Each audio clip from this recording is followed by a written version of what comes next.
Good morning students. हम chapter कर रहे थे माइक्रो ऑर्गेनिज्म फ्रेंड एंड फूल। तो हम आज इसके इसी चैप्टर का नेक्स्ट जो पार्ट है वो कर रहे हैं। हमारा जो नेक्स्ट टॉपिक है, हम यूज़ पढ़ रहे थे माइक्रो ऑर्गेनिज्म के। हम फ्रेंड के बारे में बात कर रहे थे कि माइक्रो ऑर्गेनिज्म हमारी फ्रेंड कैसे हैं, तो उसी बारे में हम आगे बढ़ रहे हैं। हमारा जो नेक्स्ट टॉपिक है वो है medicinal use of micro organism. Medicinal use of micro organism. यहाँ पर कुछ दवाइयों के नाम लिखे हुए हैं, जैसे पेनिसिलिन, स्ट्रेप्टोमाइसिन, टेट्रासाइक्लिन, एरिथ्रोमाइसिन। ये सारी जो दवाइयाँ हैं ये सारी एंटीबायोटिक के नाम हैं। तो ये एंटीबायोटिक कैसे बनाई जाती हैं, कैसे ये तैयार होती हैं, तो वो सब जो है वो हम आपको बता रहे हैं कि माइक्रो ऑर्गेनिज्म की मदद से कुछ एंटीबायोटिक बनाई जाती हैं और उन्हीं एंटीबायोटिक को हम यूज़ करते हैं अपनी बैक्टीरियल डिजीज़ को ठीक करने में। तो एंटीबायोटिक, सबसे पहले बात आती है कि एंटीबायोटिक होती क्या है। एंटीबायोटिक वो दवाइयाँ होती हैं, या हम ये कह सकते हैं कि ऐसी कोई भी चीज़ जो हमारे बैक्टीरिया की ग्रोथ को रोक दें या they can kill the bacteria, उन सभी चीज़ों को हम क्या कहेंगे, एंटीबायोटिक कहेंगे। तो ये जो दवाइयाँ बनाई जाती हैं ये बनाई जाती हैं या तो एल्गी से या फंजाई से। आपने पढ़ा भी है कि जो माइक्रो ऑर्गेनिज्म का जो ग्रुप है उसमें दो ग्रुप इसके फंजाई के और एल्गी के भी आते हैं। तो एल्गी और फंजाई से जब ग्रो करके हम काफ़ी ज़्यादा अमाउंट में हम इनको ग्रो करवा लेते हैं और फिर उनसे हम दवाइयाँ तैयार करते हैं, तो ऐसी दवाइयों को हम एंटीबायोटिक कहते हैं।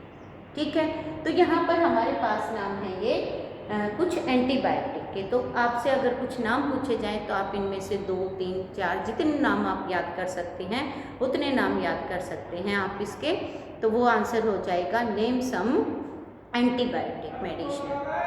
उसके बाद जो बात आती है कि पेनिसिलिन की डिस्कवरी कैसी हुई।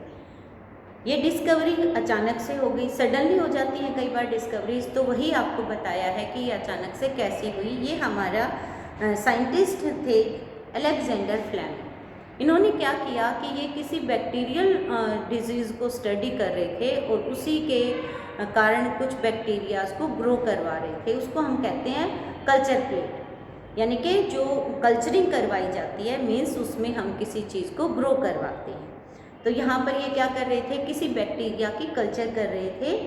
तो अचानक से कोई ग्रीन माउल्ड यहाँ पर आ गई और ग्रीन माउल्ड आने के बाद वो किसी एक प्लेट पर जिस पर उसने ग्रो किया वहाँ पर बैक्टीरिया की ग्रोथ रुक गई।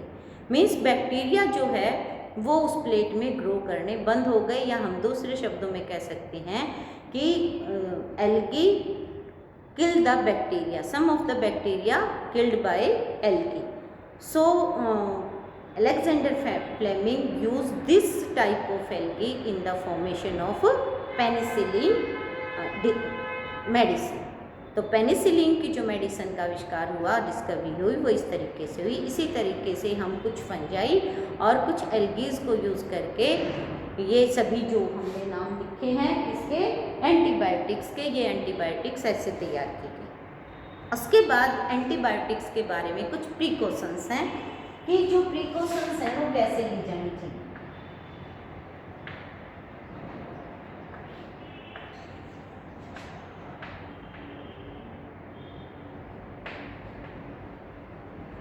During taking antibiotics, तो एंटीबायोटिक्स लेते समय हमें क्या क्या प्रिकॉशंस रखनी चाहिए, तो इसके लिए आपका क्वेश्चन भी है। तो हम बात कर लेते हैं कि क्या क्या प्रिकॉशंस लेनी चाहिए। तो सबसे पहले प्रिकॉशंस हैं कि ये हमें डॉक्टर की सलाह से ही लेनी चाहिए कि अगर डॉक्टर सलाह देता है तभी हमें एंटीबायोटिक लेनी चाहिए। ये ना हो कि हमें कुछ बीमारी हो गई, हमें लगता है कि हम एंटीबायोटिक से ठीक हो जाएंगे, या पिछली बार हमने ये वाली दवाई खाई थी, हम ठीक हो गए थे, तो अब की बार भी हम ये दवाइयाँ ले लेते हैं। तो ऐसा हमें नहीं करना चाहिए। ठीक है, we should not take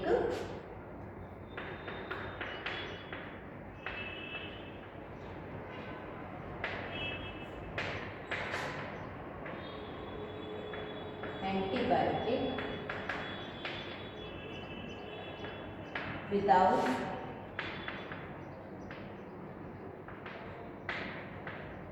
advice of a doctor.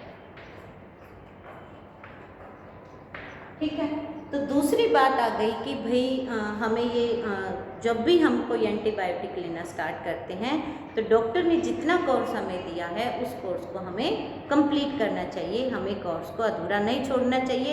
इससे क्या होता है कि अगर कई बार हमें लगता है कि हमारी तबीयत ठीक हो गई है तो उस कंडीशन में हम दवाइयाँ लेनी बंद कर देते हैं और हमारे शरीर में कुछ बैक्टीरिया रह जाते हैं और वो फिर से हमें बीमार कर देते हैं। इसलिए हमें फुल जो कोर्स है वो उसका लेना चाहिए।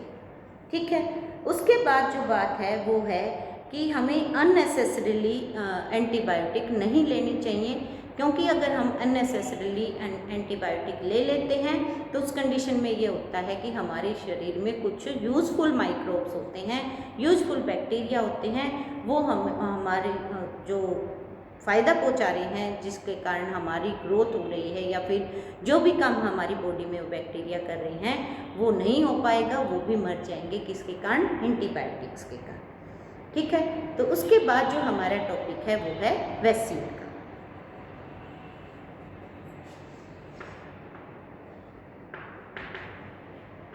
वैक्सीन ये क्या है?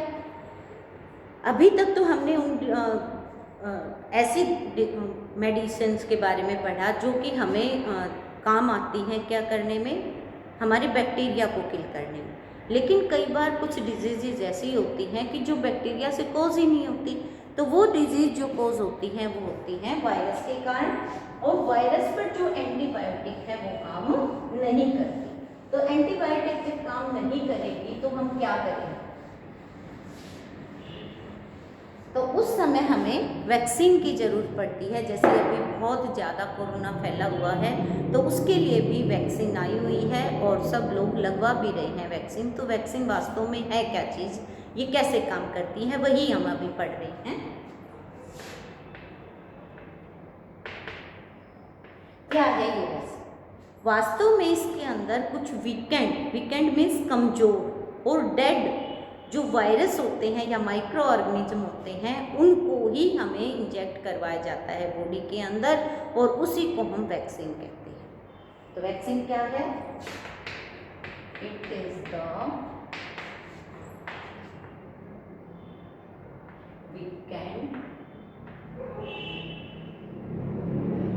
और डेड माइक्रो ऑर्गेनिज्म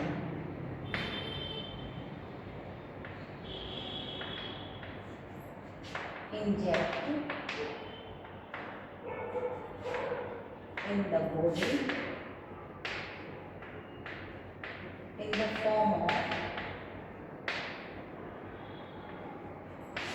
injection, और ड्रॉप्स भी हो सकती हैं। ये ड्रॉप्स भी हो सकती हैं, जैसे पोलियो ड्रॉप्स आपने सुना है, पोलियो ड्रॉप्स भी एक टाइप की वैक्सीन ही है। तो ये कैसे काम करती हैं? आप कहोगे कि जी जो माइक्रो ऑर्गेनिज्म डिजीज़ कोज करते हैं उसके कारण तो हम बीमार हो जाते हैं, फिर ये दवाई के रूप में कैसे काम आती है? वास्तव में क्या होता है कि हमारी बॉडी जब भी किसी जर्म पार्टिकल्स वो सारी बीमारी कोज करने वाली चीज़ों को हम जर्म्स कहते हैं। तो जब भी किसी फॉरेन ऑर्गेनिज्म, जो वो वायरस हो या बैक्टीरिया हो, उनके कांटेक्ट में हमारी बॉडी आती है, या हम ये कह सकते हैं कि हमारी बॉडी में जब ये एंटर करते हैं तो हमारी बॉडी का इम्यून सिस्टम एक्टिवेट हो जाता है, और वो एक तरह की कोई हम ये कहेंगे कि प्रोटेक्टिव सेल्स प्रोड्यूस करता है। उन्हीं प्रोटेक्टिव सेल्स को हम एंटीबॉडीज़ कहते हैं। क्या कहते हैं? एंटीबॉडीज़। तो एंटीबॉडीज़ कब प्रोड्यूस होती हैं? एंटीबॉडीज़ जब प्रोड्यूस होती हैं जब हमारे शरीर में कोई भी disease causing micro organism enter कर जाता है, तो हमारी बॉडी हमारी डिजीज़ से हमें प्रोटेक्ट करने के लिए एंटीबॉडीज़ प्रोड्यूस करती है। तो ये एंटीबॉडीज़ उन जर्म्स पार्टिकल से फाइट करके हमें बचा लेते हैं, यानी कि हम बीमार नहीं होते, और ये हमारी बॉडी में फॉर एवर बने रहते हैं, मीन्स लाइफ टाइम बने रहेंगे। और लाइफ टाइम बने रहने के बाद उनको याद भी रहता है कि इस तरह के माइक्रो ऑर्गेनिज्म के कारण इस तरह की बीमारी प्रोड्यूस हुई थी और इस तरह के एंटीबॉडीज़ उसको ख़त्म कर देते हैं। तो वो एंटीबॉडीज़ हमारी बॉडी में बने रहते हैं और जब भी कोई जर्म पार्टिकल्स वहाँ पर आता है तो वो उनको पहले ही ख़त्म कर देता है और हम बीमार नहीं होते। इस तरीके से कोई वैक्सीन काम करती है और ये जो प्रोसेस है, जैसे वैक्सीन लगवाने के प्रोसेस को हम वैक्सीनेशन कहते हैं। ठीक है, तो ये आपको क्लियर हो गया होगा कि वैक्सीन क्या है, एंटीबॉडीज़ क्या है और वैक्सीनेशन क्या है। तो ये कैसे काम करता है ये भी हमने एक्सप्लेन किया। कई बार ये होता है, अब आप कहोगे कि जी कोरोना की जो वैक्सीन है वो तो कह रहे हैं कि 6 महीने के लिए या 3-4 महीने के लिए काम करेगी, बाद में फिर ये काम नहीं करेगी। इट मीन्स ये हुआ कि ये एंटीबॉडीज़ प्रोड्यूस तो करती है, लेकिन वो एंटीबॉडीज़ फॉर एवर नहीं रहते, वो कुछ समय के लिए रहते हैं और हमारी इम्यूनिटी सिस्टम पर भी डिपेंड करता है कि हमारी इम्यूनिटी जो सिस्टम है वो कितना पावरफुल है। तो एंटीबॉडीज़ ज़्यादा प्रोड्यूस हो पाते हैं। अगर हमारा इम्यूनिटी सिस्टम कमज़ोर हो गया है तो हम एंटीबॉडीज़ भी प्रोड्यूस नहीं कर पाएंगे और हम बीमार हो जाएंगे। इसके अलावा हम जो आपके बचपन में या कभी जब हम छोटे थे तब भी हमें भी बहुत सारी वैक्सीन लगवाई गई हैं। इसके लिए कैंपेन भी चलाई जाती हैं, अलग अलग जगहों पर टीवी पर पोस्टर लगाए जाते हैं कि वैक्सीन लगवानी चाहिए। आपकी जो अभी फ़ोन में कॉलर ट्यून चल रही है वो भी एक तरीके से हमारी वैक्सीनेशन के हम ये कहेंगे कि उसके प्रसार के लिए, उसके लिए यहाँ पर हम कहते हैं कि भाई ज़्यादा से ज़्यादा लोग इसके लिए जागरूक हों, अवेयर हों और वो वैक्सीन लें।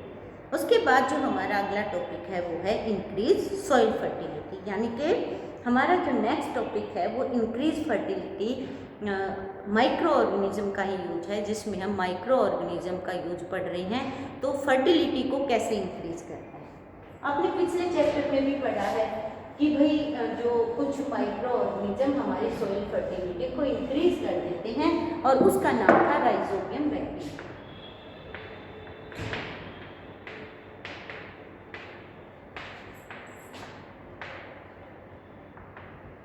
तो ये राइजोबियम बैक्टीरिया कहाँ और कैसे सॉइल फर्टिलिटी इंक्रीज करता है ये हम पिछले चैप्टर में पढ़ चुके हैं, फिर भी हम यहाँ पर इसके यूज में इसको पढ़ लेते हैं कि जो राइजोबियम बैक्टीरिया है वो हमारे पल्सेस वाले की जो रूट्स हैं उनमें रहता है। मैं रिपीट कर देती हूँ कि जैसे मान लो ये रूट्स हैं, यहाँ पर इस तरीके से वो रूट नोड्यूल होते हैं और उन रूट नोड्यूल में ये बैक्टीरिया रहता है और ये एटमॉस्फेरिक नाइट्रोजन को फिक्स करके हमारी सॉइल में सोल्यूबल फॉर्म में कन्वर्ट कर देता है, जिससे कि हमारी सॉइल की फर्टिलिटी बढ़ जाती है। उसके बाद जो टॉपिक है वो है क्लीनिंग द एनवायरनमेंट, कि एनवायरनमेंट को कैसे क्लीन करेंगे, कि जो बैक्टीरिया है वो हमारे एनवायरनमेंट को कैसे क्लीन करते हैं ये हम पढ़ लेते हैं। आपने देखा होगा कि अगर हमारे आसपास कोई गंदगी पड़ी है, कोई कूड़ा पड़ा है, तो वो कूड़ा अपने आप स्मेल करने लगता है और फिर उसके कुछ दिनों बाद वो स्मेल भी ख़त्म हो जाती है और वो कूड़ा हमें दिखाई भी नहीं देता, अगर वो कूड़ा बायोडिग्रेडेबल है तो। हम प्लास्टिक की बात नहीं कर रहे, हम बायोडिग्रेडेबल वेस्ट की बात कर रहे हैं, क्योंकि जो बायोडिग्रेडेबल वेस्ट है वो अपने आप डिकम्पोज हो जाता है और उनको डिकम्पोज करने के लिए हेल्पफुल होते हैं डिकम्पोजर्स।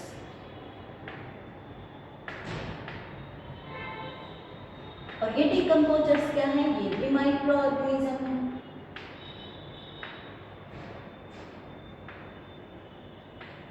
जो मैन्योर बनने का प्रोसेस है,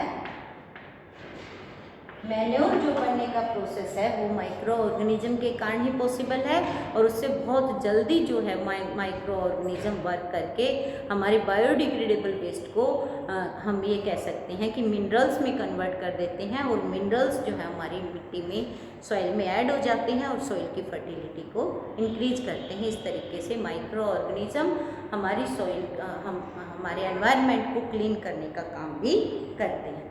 इसके बाद जो हमारा टॉपिक आता है वो है harmful micro organism. Harmful micro organism में हमारे हम ये कहेंगे कि जितनी भी डिजीज़ कॉजिंग माइक्रो ऑर्गेनिज्म है उन सबको हम पैथोजन कहते हैं। क्या कहते हैं? पैथोजन।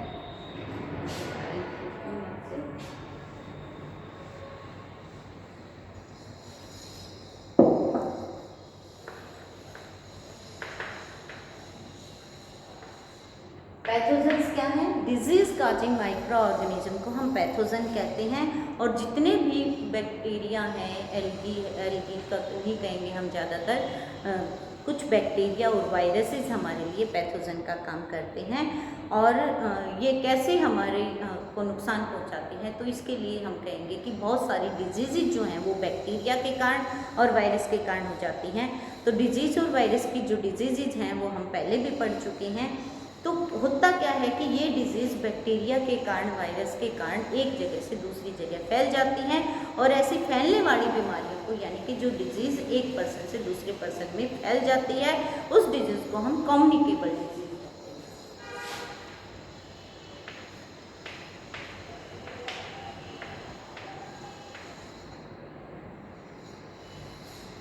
ये कम्युनिकेबल डिजीज़ जो है ये पैथोजेंस के कारण ज़्यादा फैलती हैं।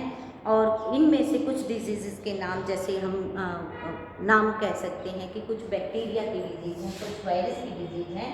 तो उनमें से कुछ डिजीज़ हैं, कोलेरा है, हेपेटाइटिस है,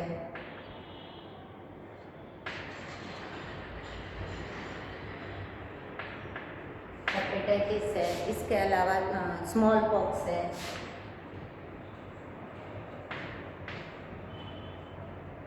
ट्यूबरकुलोसिस है,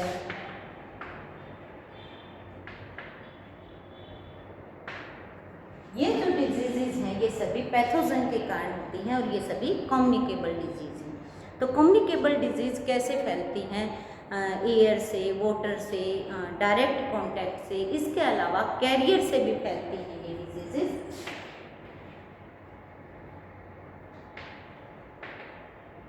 ये कैरियर क्या होते हैं? होता क्या है कि जो बीमारी कोज करने वाले बैक्टीरिया हैं या वायरस हैं, वो एक पर्सन से दूसरे पर्सन में किसी दूसरे इंसेक्ट के थ्रू जाते हैं। उन इंसेक्ट्स को हम कैरियर कहते हैं। जैसे आपने मलेरिया सुना होगा, मलेरिया का नाम आते ही हमारे दिमाग में आता है मॉस्किटो, यानी कि मच्छर के कारण जो है ये बीमारी फैलती है। लेकिन इसका पॉजिटिव एजेंट्स जो है वो क्या है? प्लाज्मोडियम प्रोटोजोआ है। मलेरिया का जो ये तो हो गया कैरियर, कैरियर तो हो गया मॉस्किटो।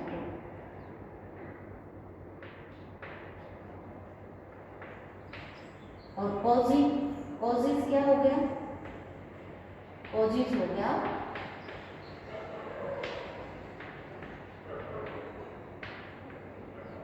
प्रोटोजोआ। तो यहाँ पर ये कॉजिव एजेंट है और ये कैरियर एजेंट है। तो ये दो अलग अलग चीज़ें हैं। कैरियर कैसे फैलाता है कि जो मॉस्किटो है, मान लो हमें क्या है, मलेरिया है, वो हमें बाइट करेगा और वही जो ब्लड है वो उस मॉस्किटो के अंदर चला गया। अब वो जाकर किसी दूसरे पर्सन को जब बाइट करेगा तो उसके जो प्लाज्मोडियम है वो दूसरे पर्सन में ट्रांसफ़र कर देगा। इस तरीके से कैरियर काम करते हैं। तो यहाँ पर एक दो कैरियर के नाम आपकी बुक में लिखे हुए हैं, आप लर्न कर सकते हैं। जैसे हमने बताया कि ये जो है ये मलेरिया का कैरियर। इसी तरीके से हमारा कैरियर, इसका नाम भी बता देते हैं हम, क्या है? ये है एनाफिलीज मॉस्किटो।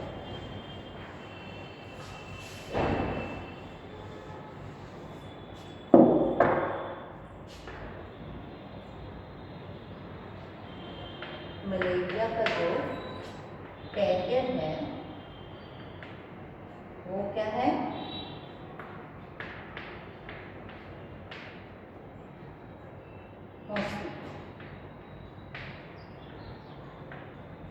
और इसी तरीके से डेंगू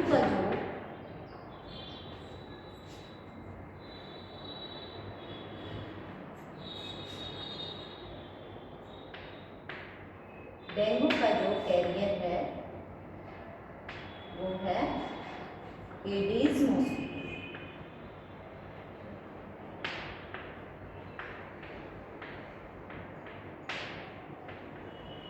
तो इस तरीके से ये कैरियर हैं जो कि डिजीज़ कोज करने में मदद करते हैं। हम कहते हैं कि स्प्रेड करने में मदद करते हैं। इस तरीके से हम आज का जो टॉपिक है वो यहीं तक कर लेते हैं। इसके बाद का जो टॉपिक है हम वो नेक्स्ट वीडियो में करेंगे। Okay, have a nice day.